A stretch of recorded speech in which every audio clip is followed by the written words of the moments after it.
Merci Père, merci pour ce jour que tu nous offres, ces 24 heures que tu nous offres encore Seigneur.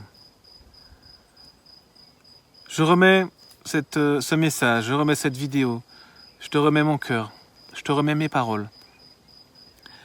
Que ma bouche soit ta bouche. Je me confie en toi Saint-Esprit. Viens m'apporter les mots nécessaires pour partager ce message que j'ai à cœur. Merci pour ton aide précieuse. Merci pour ta puissance. Merci Seigneur. Je te remets ce temps, je remets sous la protection de ton sang précieux, Seigneur Jésus, ma vie, nos familles, tout ce qui nous appartient, Seigneur, sous la protection de ton sang. Et je renverse toute forme de hauteur, de raisonnement et de forteresse qui se dresse contre la connaissance de Christ. Et j'amène toutes nos pensées qui sont captivées à autre chose, à l'obéissance de Christ maintenant, dans le nom puissant de Jésus-Christ. Merci Père, merci Saint-Esprit de guider mes paroles, que ce message soit percutant Seigneur pour les cœurs. Et voilà, je me confie entièrement à toi. Sois le bienvenu parmi nous, sois le bienvenu dans les maisons, sois le bienvenu dans nos cœurs. Et nous voulons encore être attentifs à ta parole pour que nous puissions accomplir la mission que tu nous as confiée à chacun de nous. C'est d'annoncer ton royaume. Merci Seigneur Jésus. À toi toute la gloire. Amen. Bonjour à tous et bonjour à toutes. Ravi de vous retrouver encore aujourd'hui pour ce nouveau message de l'église de la source d'eau vive. La semaine dernière, nous étions en présentiel pour fêter la Pentecôte et vraiment c'était super. En plus, c'était à Rodez, alors vraiment c'était magnifique. Et on se reverra bientôt. Donc oui, c'était Pentecôte. La Pentecôte, c'est la venue du Saint-Esprit, bien sûr. Et moi, je dirais plutôt que c'est le retour du Saint-Esprit. Et dans mon message, je vais vous expliquer pourquoi je vous dis ça. Mais avant de commencer mon message, j'aimerais vous partager une vidéo que j'ai vue dernièrement et qui m'a interpellé et qui m'a fait réfléchir. Et je vais vous mettre cette vidéo. Dans cette vidéo, en fait, il y a deux équipes de joueurs. Il y a une équipe de joueurs en blanc et une équipe de joueurs en noir. Et chacun se font des passes. Il vous suffit juste de compter les passes que se font l'équipe en blanc. Ok, c'est pas compliqué. C'est de compter les passes que se font l'équipe en blanc. Ceux qui connaissent la réponse, s'il vous plaît, ne la dites pas. Et donc, je vous mets la vidéo et on se retrouve juste après. How many passes does the team in white make? Go!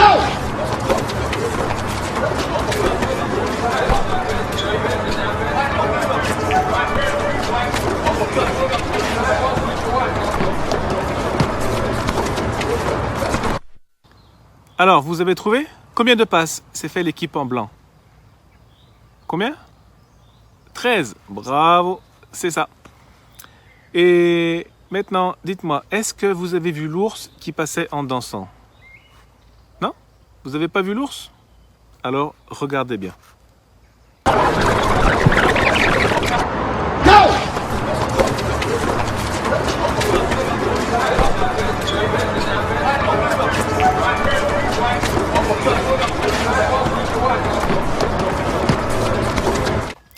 Vous l'avez vu cette fois?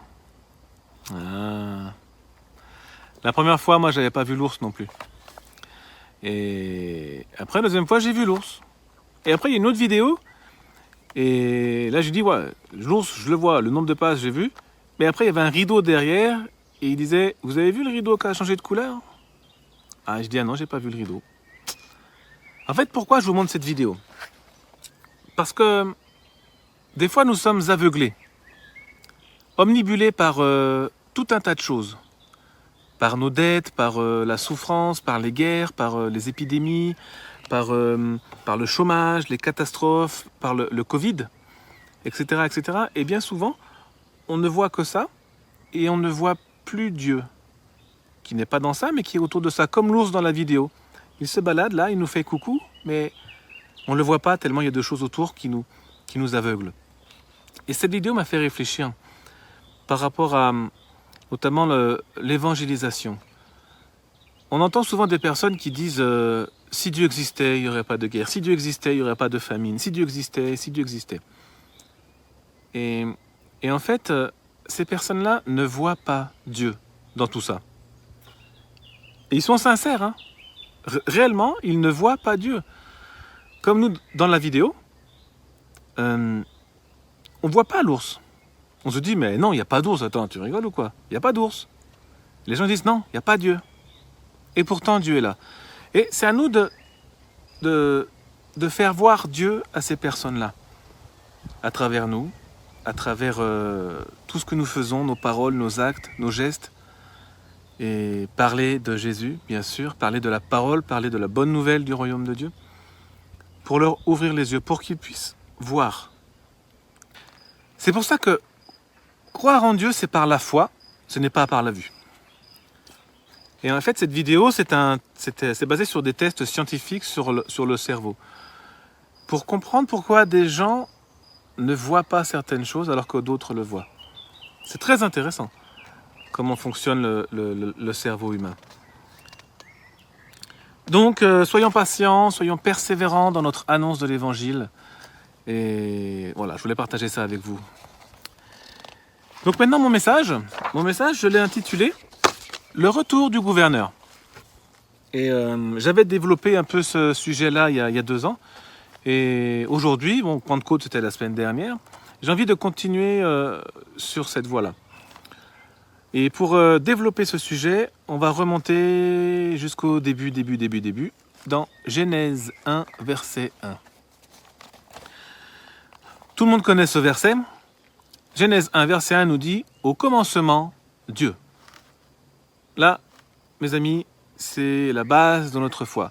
Si nous croyons qu'au commencement, il y a Dieu, on peut croire tout ce qu'il y a écrit derrière. Des fois, il y en a qui disent « Mais Dieu, il était où avant ?» Qui c'est qui a créé Dieu? Comment c'était avant Dieu? En fait, non, c'est au commencement Dieu. Point. On croit ça. Et c'est tout. Et au commencement, Dieu créa. Le mot créa, là, c'est le mot bara. Bara qui veut dire créer à partir de rien. En fait, Dieu a créé, il dit Dieu, au commencement, Dieu créa les cieux et la terre. Dieu a créé à partir de rien. Il claque des doigts, poum. Ça se met en route. Les scientifiques, ils appellent ça le Big Bang. Vous savez, c'est le début de l'univers. Il y a eu un Big Bang et les planètes ont fusionné. Enfin bon, bref. Nous, on sait que c'est Dieu. Au commencement, Dieu. Et en fait, c'est Philippe Jaurès qui dit qu'au commencement, Dieu créa les matières célestes et les matières terrestres. Et c'est après, à partir de ces matières-là, qu'il a continué à créer. Donc Dieu a commencé à travailler sur la matière céleste. La Bible ne nous dit pas vraiment comment il a travaillé cette matière-là, mais la Bible nous dit qu'il y a 4 catégories de créatures célestes. Nous, on les range on dit que c'est les anges. Mais en fait, il y a 4 catégories. Il y a les anges, il y a les archanges, les séraphins et les chérubins. Et en fait, voilà, tout se passait bien dans les cieux. Combien de temps il a mis pour créer les cieux, on ne sait pas. Et à partir d'un moment, il y a une de ces créatures célestes qui a chuté. Une de ces créatures a voulu prendre la place de Dieu. Son nom, c'est Lucifer. Ça veut dire porteur de lumière. C'était le chantre, le chef de la louange pour Dieu. Et il a voulu être Dieu à la place de Dieu. Il s'est rebellé et Dieu l'a chassé. Mais avec lui, la Bible nous dit qu'il a entraîné 1/3 des créatures célestes. Donc il a entraîné des anges, des archanges, des séraphins et des chérubins. Et la Bible nous dit qu'ils sont devenus des démons qu'on appelle les dominations, des autorités, des princes de ce monde des ténèbres et des esprits méchants dans les lieux célestes. Et leur but, leur rôle, c'est de s'opposer au plan de Dieu, comme leur maître Satan. Lucifer qui est devenu Satan. Donc du coup, c'est de là, mes amis, que vient le conflit d'adoration que nous connaissons tous aujourd'hui. Vous savez, quand Jésus a été dans le désert, il a été tenté, et Satan est venu le voir, il lui a dit, « Tu vois tout ça là? Si tu te prosternes devant moi, je te le donne. » Et Jésus lui répond, « Tu adoreras le Seigneur ton Dieu, lui seul. » Amen. Merci Seigneur. Donc, à partir de ce moment-là, Dieu se tourne vers la terre, qui était toujours informe et vide. Et il commence donc son travail de création à partir de la matière terrestre. À partir de l'eau, il crée les poissons. À partir de la terre, il crée les animaux. À partir de la poussière, il crée Adam. Et à partir de la côte d'Adam, il crée Ève. Et tous ces mots créés, c'est le mot, c'est le mot asa qui veut dire façonner, travailler.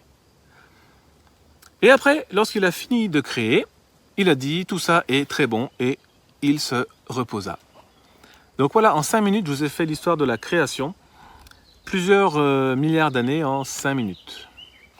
Pourquoi ça? En fait, pour vous amener sur le fait que Dieu a transféré une partie de son royaume sur la terre. Il y a le royaume de Dieu dans les cieux et il y a le royaume de Dieu sur la terre qui là est représenté par Adam. Dieu a donné à Adam l'autorité et la gérance de la terre et Adam était l'administrateur de la terre.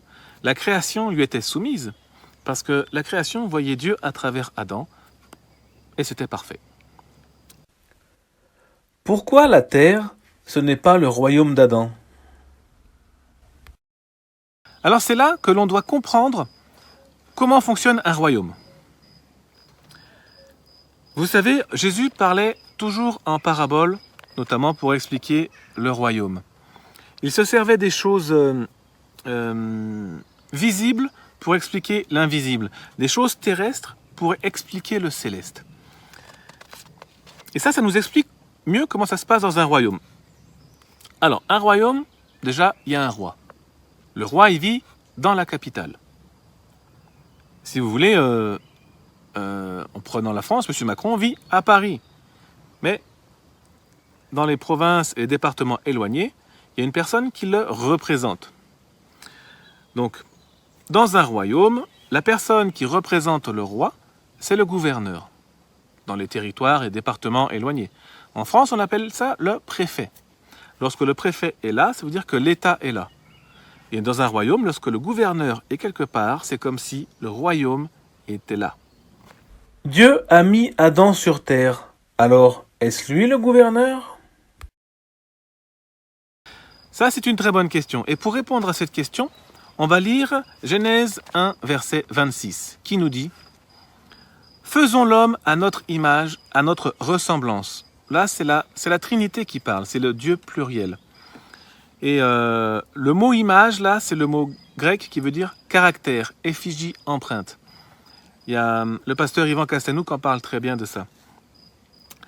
Et c'est ce mot qui est utilisé pour décrire les caractères d'imprimerie. C'est le mot qui est utilisé pour décrire le processus de fabrication des billets de banque, ou alors la manière dont on grave des CD. Ok? Il faut savoir qu'Adam en lui-même il ne valait rien, en fait. Adam était comme un CD vierge. Vous prenez un CD vierge, il vaut quelques centimes, il vaut 3 fois rien. Mais dès que vous gravez quelque chose dessus, de la musique, un film, il prend de la valeur. Et maintenant, il coûte 15 €, 20 €, ça dépend de ce qui a été gravé dessus. C'est comme les billets de banque. Les billets de banque, c'est un bout de papier. Au départ, ça vaut pratiquement rien. Après, tu graves dessus 500 €, ce bout de papier vaut 500 €. Tu graves 100 €, ce papier vaut 100 €. En fait, la valeur dépend de ce qui est gravé dessus. D'accord? Et donc, la Bible nous dit que Dieu est venu graver son image en Adam. Faisons l'homme à notre image. Donc, Dieu est venu personnellement se graver à l'intérieur d'Adam. Et comment Dieu a fait pour se graver en Adam? Alors comment Dieu a fait? Dieu est un et plusieurs à la fois. On le sait, c'est la Trinité. C'est 3 personnes distinctes mais totalement unies. Il y a le Père, il y a le Fils et le Saint-Esprit. Tout comme l'homme est fait de esprit, âme et corps. Je vais réexpliquer un petit peu ça parce que des fois on se perd. Le Père est Dieu. Le Fils est Dieu. Le Saint-Esprit est Dieu. Mais le Père, ce n'est pas le Fils. le Fils, ce n'est pas le Saint-Esprit, et le Saint-Esprit, ce n'est pas le Père.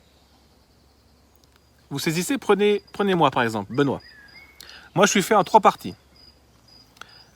Mon esprit, c'est Benoît. Mon âme, c'est Benoît. Mon corps, c'est Benoît. Mais mon esprit, ce n'est pas mon âme. Mon âme, ce n'est pas mon corps. Et mon corps, ce n'est pas mon esprit. Je répète souvent ça parce que des fois, on a du mal à le comprendre, ça. Donc, le Père, lui, il est dans les cieux. Les cieux, c'est son quartier général. Il est là-haut. Mais le Fils de Dieu, lui, il est venu il y a 2000 ans. Il a accompli ce qu'il est venu accomplir et il est reparti. Donc il nous reste le Saint-Esprit. Le Saint-Esprit, la Bible nous dit que au départ, l'Esprit de Dieu se mouvait au-dessus des eaux. Et dans Genèse 2, verset 7, la Bible nous dit que Dieu a soufflé un souffle de vie à Adam. Et le mot souffle là, c'est le mot esprit. Alors, mes amis, c'est le Saint-Esprit qui s'est gravé dans l'homme, qui s'est gravé dans Adam. Alors, vous l'avez certainement compris, le gouverneur du royaume des cieux sur terre, c'est le Saint-Esprit. Voilà pourquoi Jésus dit, n'attristez pas le Saint-Esprit, ne le fâchez pas, c'est votre meilleur allié, c'est le gouverneur du royaume des cieux. Et s'il est là, ça veut dire que le royaume est là. Si le préfet vient chez vous, ça veut dire que l'État français vient chez vous. Maintenant, écoutez bien. Le gouverneur ne quitte jamais le territoire tant que le territoire reste sous l'administration du roi.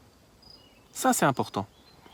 Revenons à Adam maintenant. Donc, au commencement, le royaume était sur la terre parce que Dieu s'est gravé par le Saint-Esprit en l'homme, en Adam. Ok ? Ça, on a vu ça. Et ça, c'était la clé de l'autorité et du pouvoir qu'avait Adam sur la terre. C'était grâce au Saint-Esprit. Mais bon, à un moment, Adam, qu'est-ce qu'il a fait ? Il a chuté, Adam. Ah oui. Et une petite rectification encore, Adam est le seul responsable de ce qui lui est arrivé. Parce que la Bible dit, Adam il dit, oui mais c'est la femme que tu m'as donnée, elle m'a donné du fruit, c'est sa faute. Ève elle dit, mais c'est la faute du serpent. Chacun se rejette la faute. Mais Adam est seul responsable. Pourquoi Adam a rien dit et a rien fait ? C'est vrai. Adam aurait pu dire non au serpent. En lui disant non, tu es un menteur, Dieu n'a jamais dit ça. Non, va-t'en. Il n'aurait pu, il avait l'autorité de le faire. Mais il n'a rien fait. Il aurait pu dire non à Ève en lui disant non, Ève, ne mange pas de ce fruit. Dieu nous a dit de ne pas le faire, ne le mange pas. Il n'a rien dit. Il aurait pu dire non à Ève encore. Quand Ève lui a tendu le fruit pour qu'il en mange, il aurait pu dire non. Toi, t'en as mangé, c'est ton problème. Moi, Dieu m'a dit de ne pas en manger, j'en mange pas. Mais il ne l'a pas dit. Il n'a rien fait. Il a mangé de ce fruit. En fait, c'est la seule personne à qui il a dit non, c'est à Dieu, en fait. Et il a dit oui au diable. Dieu lui avait dit, le jour où tu manges le fruit de l'arbre de la connaissance du bien et du mal, tu mourras. Cela ne veut pas dire que tu cesses d'exister, Adam. Ça veut dire surtout que tu te sépares de moi. Ça, c'est important aussi. Dès que tu vas manger ce fruit, si tu le manges, tu te sépares de moi. Retenez ça. Alors, qu'est-ce qui s'est passé après cela ? Qu'est-ce qui s'est passé après ça ? Oui. Alors, revenons au fonctionnement d'un royaume. Quand un territoire est sous l'administration d'un pays, il y a donc la présence du gouverneur. D'accord, on l'a vu. Ça, c'est OK. Aujourd'hui, on parle beaucoup d'ambassadeurs. En France, par exemple, il y a beaucoup d'ambassades de pays étrangers. Même la France, dans les pays étrangers, a beaucoup d'ambassades. Et quand il y a une rébellion, quand il y a un soulèvement du peuple, quand il y a un pays ou une région qui veut retrouver son indépendance, il y a des conflits, il y a des statues qui sont renversées, les drapeaux sont brûlés, etc. On voit souvent ça aux infos de nos jours. Et donc, quand ça arrive, la première chose que font tous les pays, vous savez ce que c'est ? Ils rappellent leur ambassadeur. ou dans un royaume, ils rappellent leur gouverneur. Ils le rapatrient. Oui. Maintenant, quand Adam a péché, qu'est-ce qui s'est passé? L'image de Dieu, l'effigie de Dieu qui était gravée en Adam a été détruite, a été dénaturée. Donc la première conséquence au péché d'Adam, mes amis, c'est que le gouverneur général du royaume des cieux a été rapatrié. Il est retourné dans le royaume des cieux. C'est-à-dire que le Saint-Esprit a quitté l'homme et est retourné dans le royaume des cieux. Adam a été livré à lui-même. Malheureusement, il y a une deuxième conséquence au péché d'Adam, c'est qu'un autre royaume est rentré en lui, le royaume des ténèbres. Adam, qui était censé gouverner la terre, est devenu esclave à celui à qui il a obéi, c'est-à-dire à Satan. Vous savez, Paul il disait, je suis esclave de Christ, j'obéis à Christ. C'est lui mon maître. Adam a sous-estimé les conséquences de son choix. Donc il est devenu esclave et depuis, l'humanité est devenue esclave de ce royaume des ténèbres.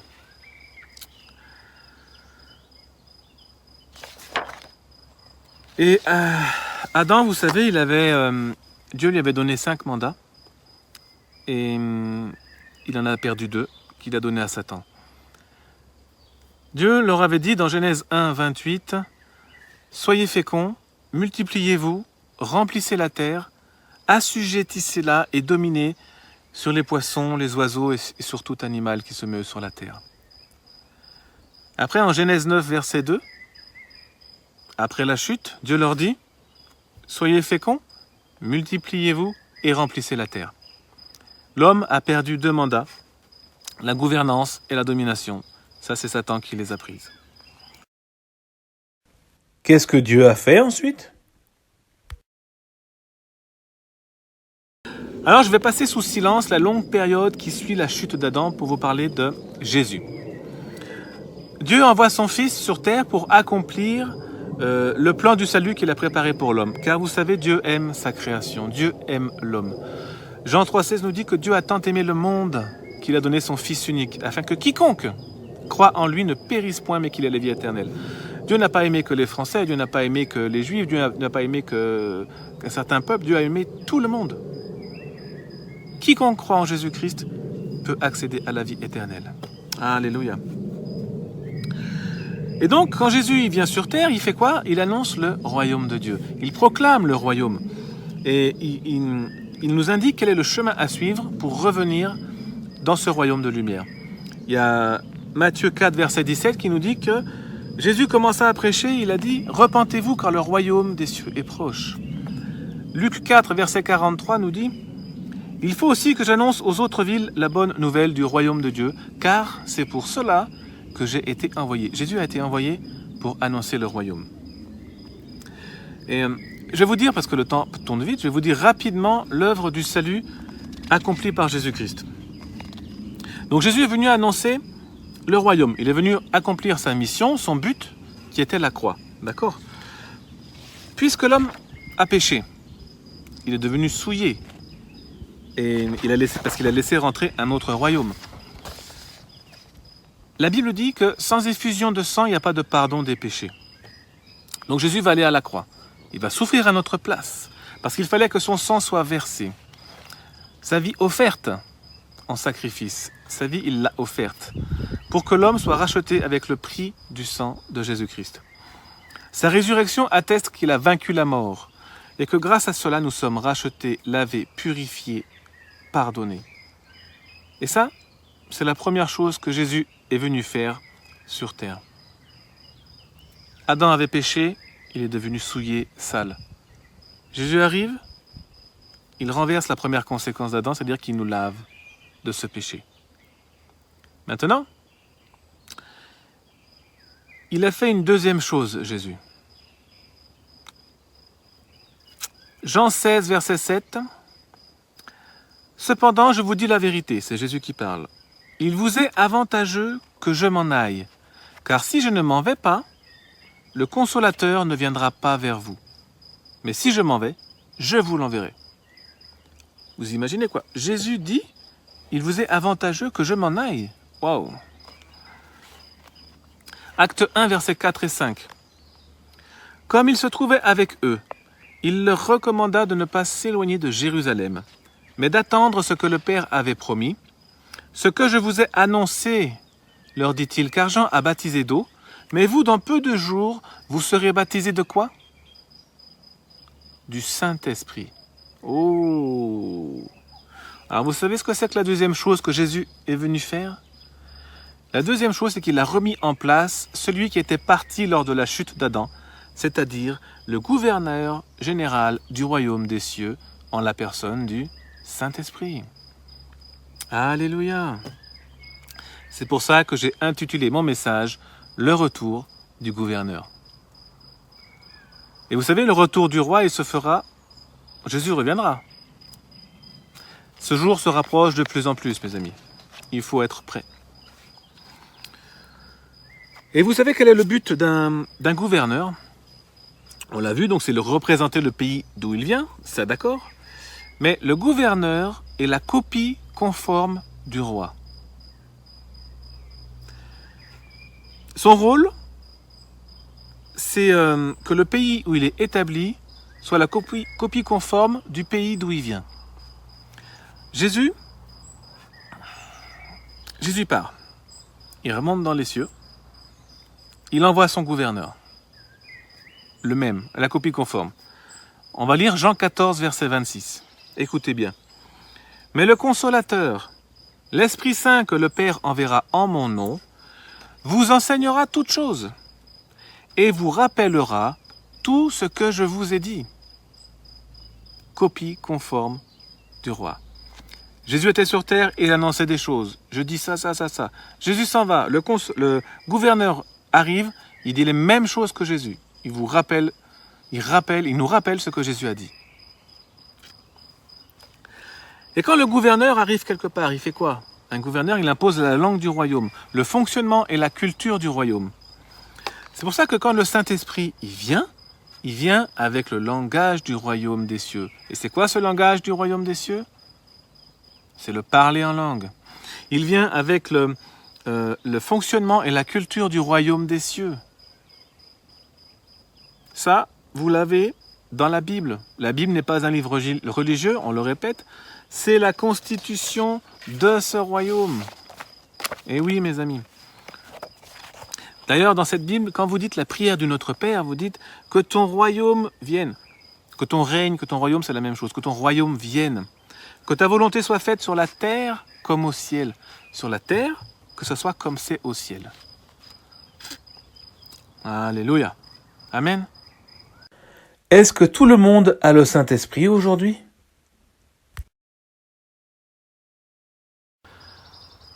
Ça, Jésus a ouvert en grand la porte du royaume. Mais maintenant, c'est à chacun de décider. Dieu nous laisse le choix d'accepter son offre ou de refuser son offre. La Bible déclare que nul ne va au Père que par le Fils, c'est-à-dire par Jésus-Christ. Donc la première des choses à faire, c'est de reconnaître Jésus comme Fils de Dieu, qu'il est mort et ressuscité, qu'il est maître de ta vie, et que en faisant cela, tu deviens enfant de Dieu. Et de ce fait, tu deviens citoyen du royaume des cieux. Et à partir de là, le gouverneur peut venir en toi. Seulement, il faut le demander. Il faut demander le Saint-Esprit. Luc 11, verset 13. Si donc, méchants comme vous l'êtes, vous savez donner de bonnes choses à vos enfants, à combien plus forte raison le Père Céleste donnera-t-il le Saint-Esprit à ceux qui le lui demandent? Amen. Donc, quand tu le demandes, Dieu te le donne. Et tu deviens une ambassade vivante du royaume des cieux sur terre. Tu deviens un ambassadeur pour Christ. C'est pas beau ça? Et donc vous êtes un représentant de son royaume, quelqu'un qui communique le fonctionnement et le message de son gouvernement. Et aussi un ambassadeur pour Christ, c'est quelqu'un qui amène le royaume de Dieu partout où il se déplace. Le Saint-Esprit est en vous, le gouverneur est en vous. Si vous vous déplacez, il se déplace avec vous. Le royaume est avec vous. Il vous suit. Alors ne sous-estimez pas la valeur et l'importance du Saint-Esprit, mes amis. Parce que sans le Saint-Esprit, rien ne se passe. Ça aussi, c'est très important. Parce que c'est lui qui nous transforme, le Saint-Esprit. C'est lui qui nous donne la puissance.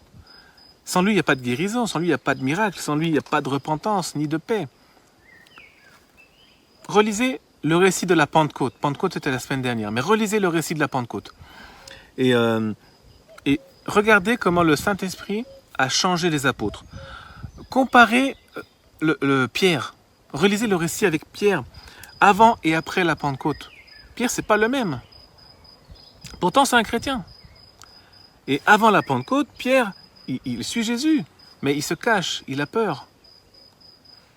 Mais dès qu'il reçoit le Saint-Esprit, c'est plus le même homme, ça change tout. Relisez son discours, le discours de Pierre. Avec le Saint-Esprit, quand il reçoit le Saint-Esprit, il fait sa première prédication. Et là, boum, 3000 personnes suivent Jésus et se font baptiser. 3000. Relisez ce message de Pierre. Il est très très simple. Il n'y a rien de compliqué là-dedans. Pourquoi ça a touché autant de monde? Parce qu'il était rempli de la puissance du Saint-Esprit. Nous sous-estimons souvent le Saint-Esprit aujourd'hui. Pourtant, c'est lui qui nous amène cette puissance nécessaire pour parler de Jésus, pour évangéliser aussi. C'est lui qui nous donne cette puissance. Notre modèle, bien sûr, c'est Jésus. Vous êtes d'accord? Et Jésus n'a rien fait avant de recevoir le Saint-Esprit. Lors de son baptême dans l'eau, Jésus reçoit le Saint-Esprit. Et là, il commence son ministère. Il n'a jamais rien fait avant. Alors si Jésus a fait ça, il a attendu que le Saint-Esprit vienne, à combien plus forte raison, nous devons nous servir du Saint-Esprit. Nous devons le demander. Alléluia. Donc ce n'est pas une option, c'est un impératif. Si nous voulons avoir un impact dans ce monde, si nous voulons faire la différence, nous devons avoir le Saint-Esprit. Avant, Adam en avait besoin. Jésus en avait besoin. Les apôtres en avaient besoin. Et nous en avons besoin.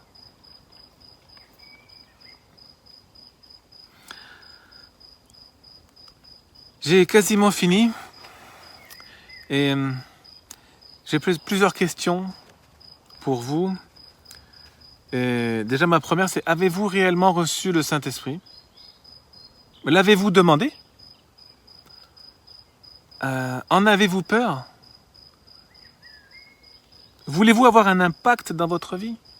Il y a tout un tas de questions. Et est-ce que ça vous a travaillé, fait réfléchir, ce message? Et je vais faire une prière de... Mon appel, en fait, c'est voulez-vous être baptisé du Saint-Esprit? Vous savez, il n'y a pas d'espace-temps dans la prière. Là où vous êtes, vous demandez à Dieu: je veux recevoir le Saint-Esprit. Et je prie. Je prie et croyez-le que quand on demande quelque chose à Dieu, il nous le donne. Demandez et vous recevrez. La Bible nous dit que Dieu donnera le Saint-Esprit à ceux qui le lui demandent. On va le demander ensemble. D'accord? Vous allez répéter cette prière avec moi. Mettez vos mains comme ça, prêts à recevoir. Fermez les yeux et attendez-vous à recevoir le Saint-Esprit. Ok?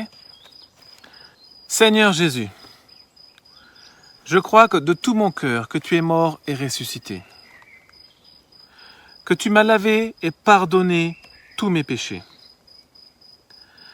Aujourd'hui, je reçois le baptême du Saint-Esprit. Parce que tu as dit que quand je demanderai en ton nom, je le recevrai. Alors je le crois maintenant et je le reçois maintenant. Dans le nom de Jésus-Christ. Amen. Amen. Eh bien, merci Seigneur. Recevez ce que vous avez demandé maintenant. Accueillez le Saint-Esprit. Vivez avec le Saint-Esprit. Servez-vous du Saint-Esprit. C'est lui qui vous apportera la puissance pour parler de Jésus, pour parler du royaume de Dieu. Vous êtes une ambassade. Et là où vous allez, le royaume va. Ok? Faisons comme Pierre. Commençons à parler et le Saint-Esprit fera le reste. C'est lui qui convainc.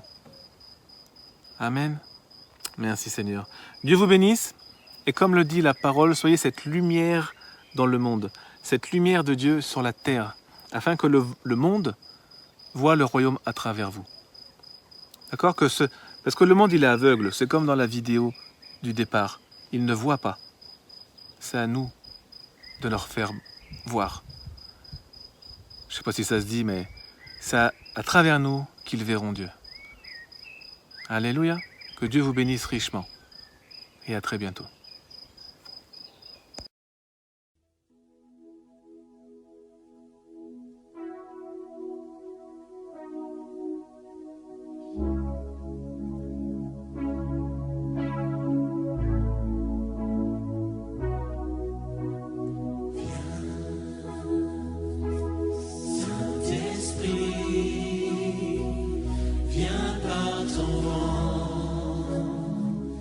Remplir le temple que je suis.